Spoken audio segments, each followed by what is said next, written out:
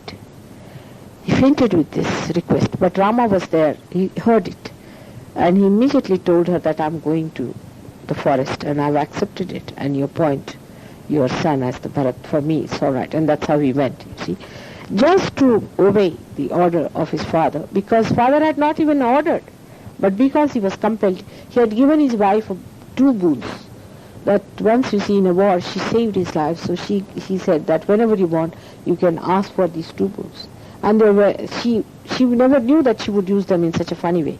Later on she repented, because Bharata came and he refused to accept the throne, and he put only Rama's slippers there and ruled there, and everything was different. But Dasharatha died because when Rama went away, he just died. So, you see, Rama's life shows how he was obedient to his parents. He suffered so much. Anyone who has not been respectful to his parents. You see, if your parents have been unkind, you have every right to tell them that they should not be unkind to you and that you feel hurt. But you have no business to answer them back. And you have to be respectful. You have to be respectful because they represent your primordial parents. You are not to shout at them and misbehave. You have to be really respectful to them. They may be bad people. You could not have been born to them. You have really chosen them, and you said these are going to be my parents. So if they are your parents, they are there because of certain reasons. Because you have been thinking them in your previous lives, and that's how you are there. For example, now, you see, you meet some parents and you think they are very good parents to their kids. You said, oh God, can I get them as my parents? Oh, you have it. Unless you have it, you know what it means to be their children. Then you start mistaking it. But that's not the case. Now, only best way is to get the best out of them, so that at least next time you do not commit such mistakes of choosing wrong parents. And be respectful to them, and it comes as a gift. It is always very blissful. Your parents will be very hard, disciplining type, misunderstanding type. I know, it's very hard. And with the education that you have, and with the understanding you have of the whole world, you think they are absolutely foolish, and babies, and childish, and immature. And especially when you have vibrations, you feel even worse about them, because they can be quite addicted to things and they could be quite slaves. But you must understand that you see, you have got it, these troubles. We could have been the same if you had not come to SahajaYoga. We could have been much worse. So let us understand that, try to hide them out. And if you are respectful, I tell you, you can be very sure, if you are respectful to them, you can change them. Elders, you can never change them by telling them off. Never. That's not the way to change your elders, by being respectful. So they think they are to be respected. So they start behaving in a manner that they should be respected. This is, I am telling you the secret, how to handle your parents, is to be extremely respectful to them. So they realize, oh God, when you respect me so much, how dare I behave in their face? This is the secret of handling your parents. And not by shouting at them. No, that you have to do with your younger people. But not with your elders. With your elders, you have to create a feeling in them that they are to be respected. Happy? You see? You try. You try this with your elders. If you want anybody, your elder, to be nice to you, try to be extremely respectful. And the person starts wondering, now what should I do to keep up my respect? So I should not do it. And what they value the most is the respect. Elders. They value the most is the respect. And if you give them the respect, they will not give it up for anything. You can make them do whatever you like if you really show them the respect. And they will try to keep it up by giving up anything that, if you lose them away from you, to keep the respect.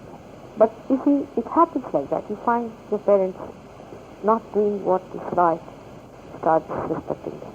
And they say, guys, because we have lost the respect, what are we going to gain now?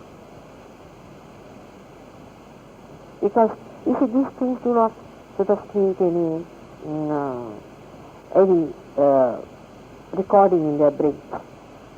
We had cases, some boy told me about his father that he's doing like this and he's going down with another woman and this and that, he's behaving in such a manner and it's very wrong of him. I said, I agree, it's very wrong of him, he should not do it. And so I said, what are you doing? He said, we are hating him and we are getting angry with him, we are abusing him. And I said, that's not the way. That's not the way. When he comes home, you try to be very respectful. Right. So, he gave up the woman. You know, he cares for the respect. And you know how much is the respect? After all, most of the people, which you see in this world, they want respect. If you respect someone, that person is willing to give up anything for that respect. And a father deserves it because he is your father. And once you accept, yes, father, yes, yes. And in a respectful way, you just try, and you will see what. If he wants to think, all right, what will you have? Just ask. So can you stop it at this point? Let us talk about it. You can divert the attention of your father. Only by being respectful. You just try with your mother and father. You are not the boss over there. It's real, I'm telling you the secret. It's not for any thing for, you see, to make you change your ways or anything. But I'm just telling you the secret because you have lost the idea of the secretive method of winning over people and understanding them and managing them. And really you will have your way. Only thing is to respect. Now you might have some questions to start with.